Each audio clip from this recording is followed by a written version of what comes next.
George Lucas is a world-renowned film director, producer, screenwriter, and entrepreneur. But how did he achieve this success?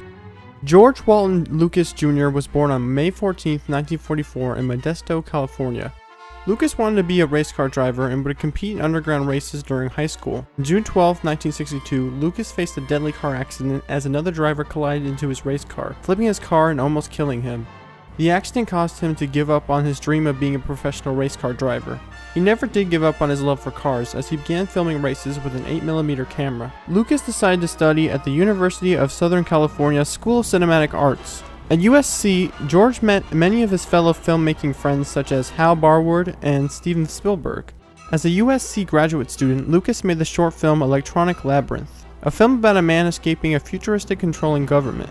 Warner Brothers funded for Lucas to make a full-length version of the film. Electronic Labyrinth was a financial failure. After this failure, Lucas decided to make his own company, Lucasfilm. His next film, American Graffiti, was the first product of Lucasfilm. The movie focused on how cars influence American youth. Unlike THX 1138, American Graffiti was extremely successful. Made with a budget of only $780,000, the movie grossed $50 million in the box office. This movie put George Lucas on the map as a filmmaker. Lucas founded Industrial Light and Magic, a new special effects studio, in order to make his next film, Star Wars. We're on our way.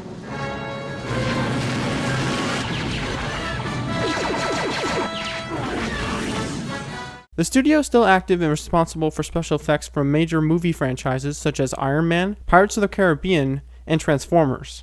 The epic space opera that is Star Wars was unlike anything at the time and raised the bar in cinema in every aspect imaginable.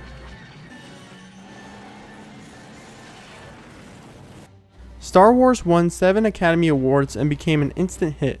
Instantaneously, the movie became part of pop culture. Star Wars was seen from everywhere from t-shirts to action figures. Its success even brought 2 more sequels, followed by 3 prequels that came in the early 2000s. The success of Star Wars allowed Lucas to be even more creative, as he eventually teamed up with his friend Steven Spielberg to create Raiders of the Lost Ark.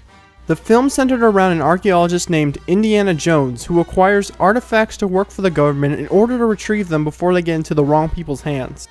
Lucas has ventured in many other mediums besides films, whether it's been video games, amusement park rides, and TV shows. Responsible for some of the biggest movies of all time, without a doubt George Lucas has made a tremendous impact on culture.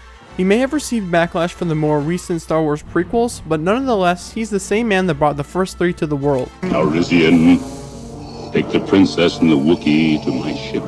His actions still affect pop culture today, as we see J.J. Abrams directing a new trilogy of Star Wars movies. Thanks, George!